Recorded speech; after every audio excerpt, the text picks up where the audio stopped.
Welcome to Lesson 35, which roughly covers pages 215 to 221 of the Automate the Boring Stuff with Python textbook. Now that you know enough to write more complicated programs, you might start finding not-so-simple bugs in them. The next few lessons cover some tools and techniques for finding the root cause of bugs in your program to help you fix your bugs faster and with less effort. Your computer will only do what you tell it to do. It won't read your mind and do what you intended it to do. Even professional programmers create bugs all the time. All the time. So don't feel discouraged if your program has a problem.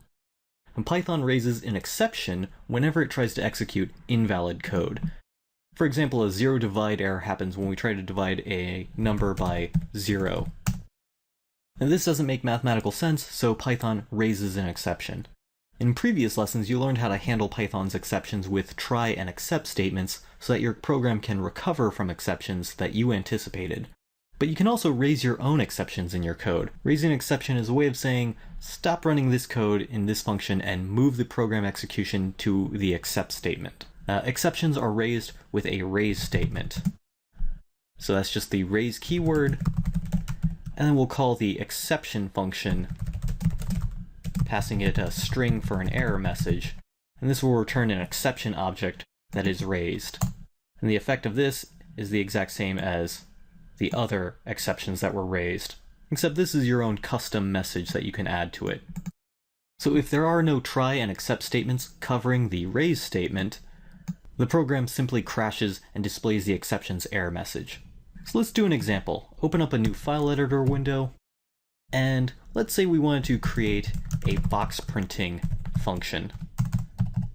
So this would be a function that just prints out a box of characters that you supply it with. So say I wanted to create a kind of a longish box that looked something like this.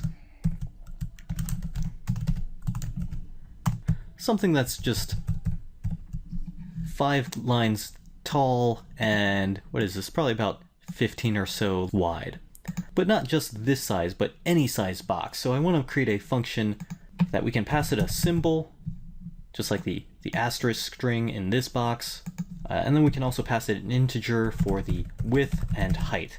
And when we call this box print function, it'll print out a box that looks like this. So this code is pretty simple. So first we need to print out the top line of that, so we'll just call print, and we want to print out the symbol. We will use string replication with the asterisk operator to replicate this by width. And then we need to print out all the sides right here. We'll need to print out several of them, so let's create a loop for I in range, and well, actually it won't be height because it'll be height minus 2 because we don't want to count this line and this line. We just want to print out these, and the top and bottom row will be included in the height. So let's loop over height minus 2, so this will print each line.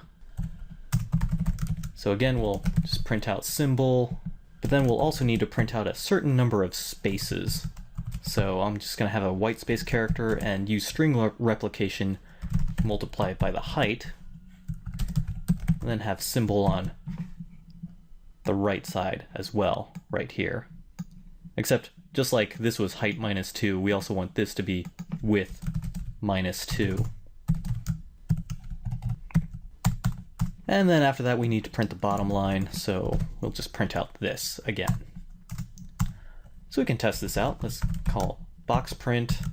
Say I want to do asterisks, and I want it to be about 15 characters wide and 5 characters tall. I'll just save this as example.py and press F5 to run it. And that's pretty nice. I can do this with lots of different things. I could say, we'll just use a capital O instead, and I want to make a really tall and skinny box, so 5 characters wide and 16 characters tall. So that's nice. Here's the first one, and then here's the second one. So this function is working out pretty well. No bugs in it that we can see, except what if sometimes we accidentally pass it a string that has more than one character in it? Like, what if I pass it with 2 asterisks there? What happens then? Well, then we can see that actually this starts messing up. Now, clearly this is a bug. Our program hasn't crashed or anything, but it's not working the way that we want it to work. So instead, we could just detect these situations. You know, what happens if the length of symbol is not 1, and then we could raise an exception to handle that. So I could have code that says if length of symbol does not equal 1, in that case, we'll raise a new exception, and we'll pass it a helpful error message, something like symbol needs to be a string of length 1. So now when we run this program, still with this bad symbol value that we're passing it, it now raises an exception, and it gives us the error message. So this tells us, oh, there's something wrong with our code, and it's good that we're detecting it now. It's better to fail fast and early, so that way the program doesn't keep running, and then it becomes harder to trace back the original cause of this bug. So there's a bunch of other things that we could check also, like say if we create a 1x1 box, that would actually kind of look a little bit weird and unexpected. We could add code to handle this case, or we could just say, well, when you call box print, the width and height have to be 2 or greater. So if width is less than 2 or height is less than 2, then we'll just raise another exception. Width and height must be greater or equal to 2. So that'll raise an exception when we pass it a width or height of 1. So this entire error message is called a traceback. You can see it has the error message and also the kind of error right here, but it also has a whole bunch of other information as well. For one, it gives us a traceback, also called a call stack, and that shows you sort of the lines that were called before getting to the line that caused the error. So here at the bottom, you can see that line 16 inside the box print is what raised the exception. Here's that line of code. So you can see right here, this is line 16. This is where we wrote this code, but how did we get to this code? Well, this box print function was called here on line 25, and that's being told to us right here. So this is very useful if you have a function that's called from multiple places, and you want to figure out from where it was called this one time when it caused this exception to be raised. That'll help you trace where the original cause of this bug is. Now you can get this text as a string value with the traceback.formatException function. So this is inside the traceback module, so we'll have to import that module first. And let's just have some example code. Let's just have a try, and all this does is just raises an exception. This is the error message. I just need some generic exception being raised. Then we can have an except. Let's say this was in some program and we didn't want the exception to cause the program to crash or stop. We just wanted to write this exception text to some sort of log file and then keep the program running. So we could have something like error file equals, we'll just open up a new file called error log. We'll open this up in append mode, so it just adds this content to the existing content in this file. And then error file.write, get the string from the format exception function, and then just close this. And then maybe also just have a print message just to display this to the user. Traceback info was written to error log.txt. When we run this code, this is going to enter a try block and then just raise this exception. And we've specified this code for the exception. So you can see this is from that print statement. And now if I go to, what is the current working directory? Oh, okay. So this error log.txt file will be inside the current working directory because I just passed it a relative file path here. So I'm just going to copy this, and then hit Windows R, and I'll just open this in the File Explorer. And you see right here there's an error log.txt file. I can open this up in a text editor. So this is kind of nice. And even if we run this this code multiple times, you can see because we have run it using append mode, all this log text just gets written to that file. So even if we had multiple errors happening, we wouldn't lose any of them. We'd always have a permanent record here in this text file. Next, let's cover assertions. An assertion is a sanity check that makes sure your code isn't doing something obviously wrong. These sanity checks are performed by assert statements.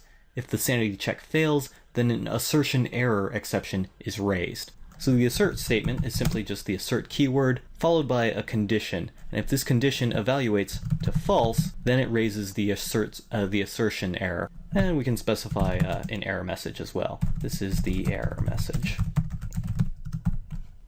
So you can see this condition will always evaluate to false since it's just the false value. And it basically looks like this. Assertion error is just another kind of exception. Let's have an example. I'm going to open up a new file editor window, and let's say we were creating some sort of simple traffic simulator program. And in this program, we have intersections with stoplights. I'm going to say this variable Market in Second will represent the stoplights at the intersection of Market and 2nd Street. We'll just have a simple data structure for this stoplight. We'll just say in the north-south direction, the stoplight is green, and in the east-west direction, the stoplight is red. So we can change the values in this dictionary data structure to reflect whatever the current state of that stoplight is. So I could later change this to yellow or red or whatever. And now let's say as part of our program, we wanted to create a function that will switch the lights. What happens when a light switch happens? We want it to modify these data structures. So let's just say we'll just pass it intersection, and this intersection parameter will basically just be a data structure like we have here in Markets in Second. So later here we're going to just call this switch lights function and then pass it some dictionary data structure like Market in Second. So okay, let's think about what happens here. Let's have a for loop for key in intersection dot keys, because we want to run the same switching light switching code on the north-south key and also the east-west key. So we'll just have a loop, and the key variable will be set to either the string north-south or the string east-west. And the code would look something like this. It's pretty obvious. Let's say if the intersection key, so if key was set to north-south, this would be the green string. So let's say, if that's set to green, then what we want to do is set it to the light that comes after green, which is yellow. And then if that light, else if that light was yellow, we want to set it to red.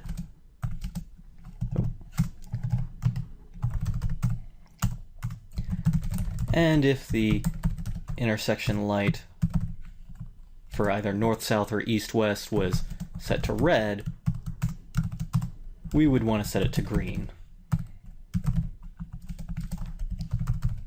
Now this code seems to make a lot of sense. Fairly simple. Let's just save this as example.py.